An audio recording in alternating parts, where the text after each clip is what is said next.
Nog een keer. Take 3. I'm in my kitchen talking about this grieving serious subject, but I think it needs to get out of my system. 20 years ago, our mother died.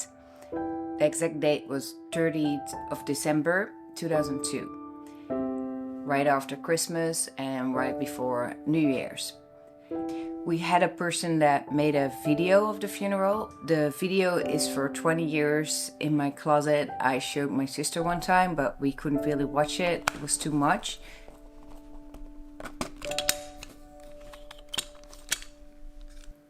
Even though I don't like to make this video about grieving and about the funeral of our mother, I think in a sense I feel like I have to. It's for my own process to get over it. That sounds really weird because I think you never can get over it.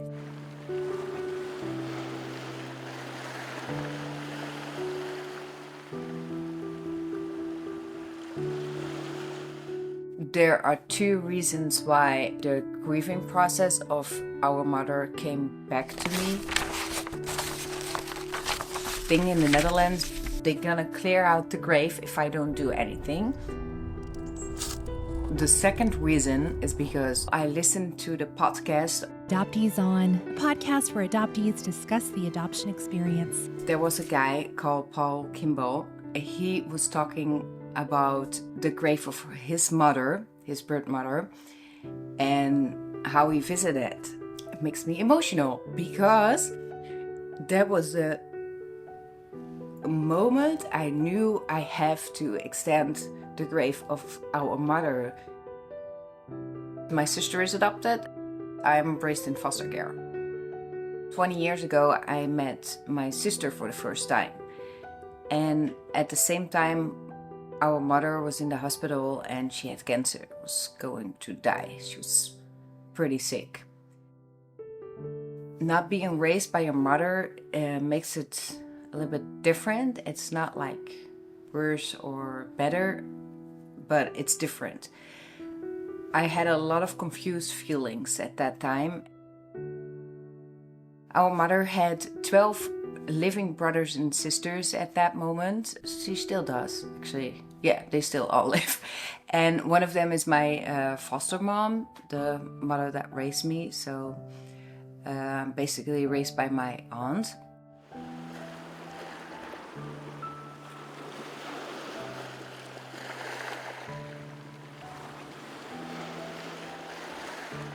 One time I saw a very nice picture of like how trauma works, in a sense that you grow, but the trauma still stays big.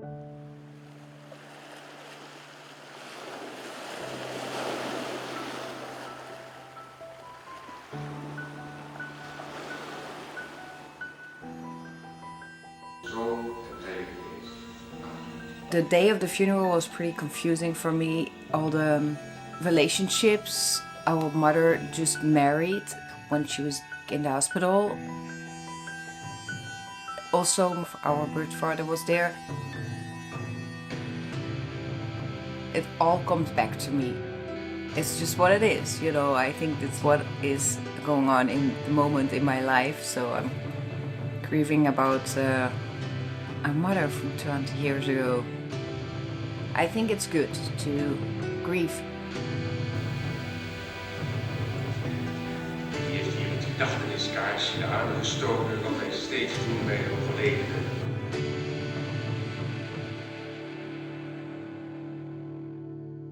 Two years ago, the husband of our mother called me up and he says, like, I'm calling you right on time. Should we clear the grave in 2 years? I didn't talk to him for a long time, which was already a little bit emotional. He said, I never go there, so I don't want to expend it. And I said, okay, that's fine. Let me talk to my sister. I talked to her and I said, I never go there, so I don't know. The rights from the grave were still on the husband's name. and he lives like 2 hours away or something. So he did the paperwork and stuff, and then I sent it to the grave place. And now it's on my name, so I have the rights of the grave, so I can extend it. I decided to do 10 more years, and I was shocked, like, oh, is that so expensive? I understand, because, you know, there are more people dying and more people need graves. Anyway, I really want to do it together with my sister, because it's her mother too. Matching clothes! Yay! It's about doing it together. Yeah, do it then.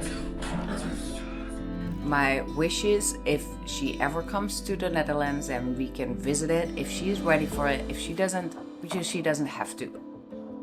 It can be a lifelong process, and it can be never be done. Even though the stone doesn't say our names or anything, we can change that if we want to. You know, if we don't want to, we just leave it there to say goodbye. I have extended it, but they didn't send me the invoice yet. So I'm gonna call right now to find out if they have, if they're gonna send me the invoice or anything. Okay. Concentrate, Nicky. Concentrate. Goeiedag met Nicky Gijsbers. Ik heb een vraagje. Ik heb een fijne dag. Oké, doeg.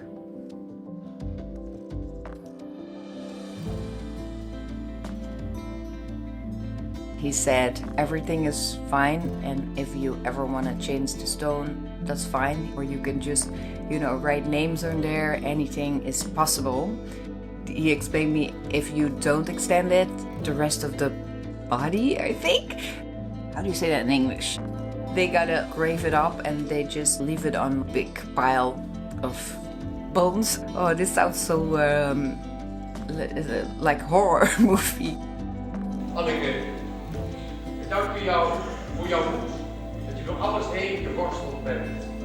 Jouw strijd ook. For now, I'm not going there. I'm just leaving it. I know it's extended, so they're not gonna like clear it out. The second reason why it comes all back to me is because 2 years ago I did a study for adoption and foster care coach. In the study, I have learned a lot. Information about adoption, and more people that knew the impact of it. Psychologists, therapists, other social workers. It helps me to listen to other people. It came back to me as a person as well. Like, oh, that's why I feel it. In the podcast, Paul explained so well how grief comes back to you. That's what I picked out of it. It's so different than my grieving process, but there are similarities. For foster kids and for adoption kids, the impact is very big. Okay, how am I gonna end this video?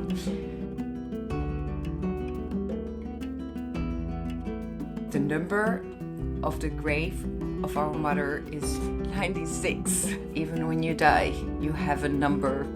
And it's extended till January 4, 2033. Please come to the Netherlands for in 10 years, so we can visit it. We can do it together. And if we don't need to, we can just go and shop and have fun. Is there anything else I need to say? Okay, I don't like that I'm crying in front of the camera. That's not my purpose. Okay, go back. Okay. De laatste avond van zijn leven behoort met de zee. I don't want to make this a very emotional video, so I need to stop crying now. Wacht wel. Ja, Het is wel in een operation altijd, maar hij is nog erg door. How do you get like this?